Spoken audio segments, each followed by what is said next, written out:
மகிமையின் ஐசுவரியத்தின் படியே என் குறைவையெல்லாம் கிறிஸ்து இயேசுவுக்குள் நிறைவாக்குவார். என் குறைவையெல்லாம் கிறிஸ்து இயேசுவுக்குள் நிறைவாக்குவார். என் தேவன் தமது மகிமையின் ஐசுவரியத்தின் படியே, என் தேவன் தமது மகிமையின் ஐசுவரியத்தின் படியே என் குறைவையெல்லாம் கிறிஸ்து இயேசுவுக்குள்.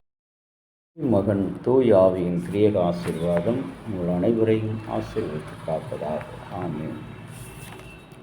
அன்புக்குரிய இறை மக்களே, இன்றைய நாளிலே உபாகமம் 33ஆம் பிரிவு 25வது திருமொழி. உன் தாழ்பாள்கள் இரும்பு வெண்கலமும் ஆகும், உன் நாட்கள் தக்கபடி உனக்கு பலன் அருளப்படும். கிறிஸ்து இயேசுவுக்குள் பிரியமான என் அன்பு தேவ ஜனமே, இந்த நாளில் இந்த காணொளி வழியாக உங்களோடு கூட இறை வார்த்தையை பகிர்ந்து கொள்வதில் கர்த்தரை நான் துதிக்கிறேன். இந்த நாளிலும் நாங்கள் நிலைத்திருப்பது கடவுளின் சுத்தமான கிருபை. போராட்டமும் பாடுகளும் வியாதியும் நிறைந்த இந்த உலகத்தில், கஷ்டமும் தேவைகளும் நிறைந்த உலகத்தில் கர்த்தர் இம்மட்டும் உம்முடைய கிருபையில் எங்களை வழிநடத்தி உமக்கு நன்றி செலுத்துகிறோம். கர்த்தர் இந்த நாளில் நம்மை ஆசீர்வதிக்கிறவனாக இருக்கிறார். ஒவ்வொரு நாளும் உம்முடைய பிரசன்னம் நாடி வருகிறவர்களை தேவன் ஆசீர்வதிக்கிறார். உன் தாழ்பாள்களை இரும்பு வெண்கலமும் ஆக்குவேன்.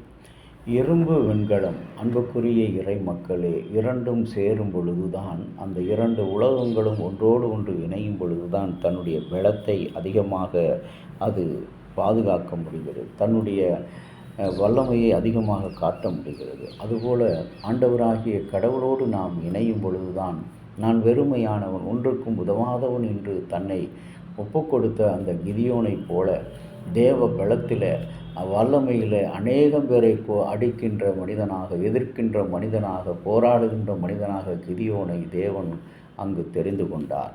இதுபோல இன்றைக்கு இரும்பும் வெண்கலம் ஆக்குவேன். இரும்பும் வெண்கலம் என்பது கடவுளுடைய பலத்தை குறிக்கிறது, கடவுளுடைய ஆற்றலை குறிக்கிறது.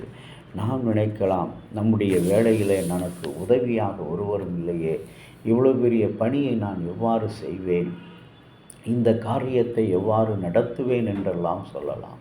அன்பான இறை மக்களே, கர்நாடக மாநிலத்தில் ஆட்டோ ஓட்டுகின்ற ஒரு மனிதன் 10,000 பிச்சைக்காரர்களையும் ஆதரவற்றவர்களையும் அந்த வீதிகளில் இருந்து மீட்டு ஏறக்குறைய 30 ஆண்டுகளுக்கு முன்பாகவே அந்த ஆட்டோ ராஜா சிறையில் அடைக்கப்பட்ட ஒரு மனிதன். எதற்காக? தன் வாழ்க்கையின் முரட்டாட்டமான காரியம். அந்த முரட்டாட்டத்திலிருந்து பரிசுத்தமாக அந்த சிறை வாழ்க்கை அவனை மாற்றியது.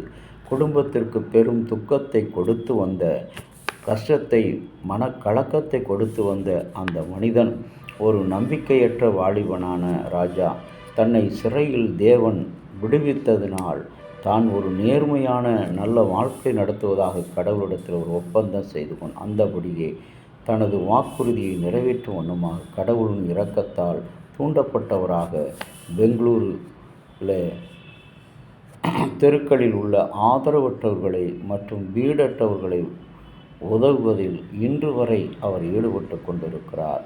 அவருடைய நியூயார்க் மிஷன் ஆஃப் இந்தியா என்ற நிறுவனராக அந்த ராஜா இருக்கிறார்.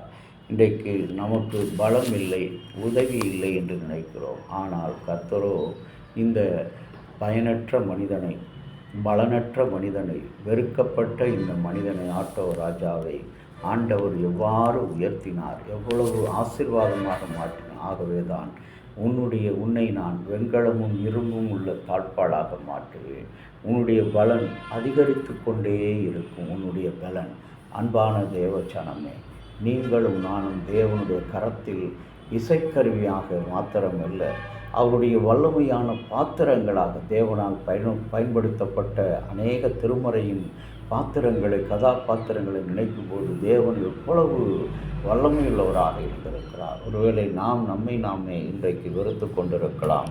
கடவுளிடத்தில் நாம் ஒன்றுமில்லை என்று நினைக்கலாம். எப்பொழுது கடவுளிடத்தில் நாம் ஒன்றுமில்லை என்று ஒப்புக் கொடுக்கிறோமோ அப்பொழுது ஆண்டவர் உங்களையும் என்னையும் நேசமுள்ள, கனமுள்ள, அநேகருக்கு ஆசீர்வாதம் உள்ள பாத்திரங்களாக அவர் மாற்றுகின்றவராக இருக்கிறார்.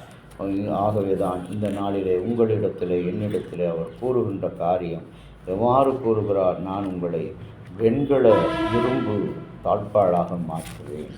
உங்களுடைய பலனை அதிகரித்து கொடுத்து கொண்டே இருப்பேன். இன்றைக்கும் அப்படிப்பட்ட ஆசீர்வாதத்துக்கு உங்களை என்னையும் தேவனுடைய கரத்தில் ஒப்புக் கொடுப்போம். ஆண்டவர் நம்மை ஆசீர்வதித்து காப்பாராக.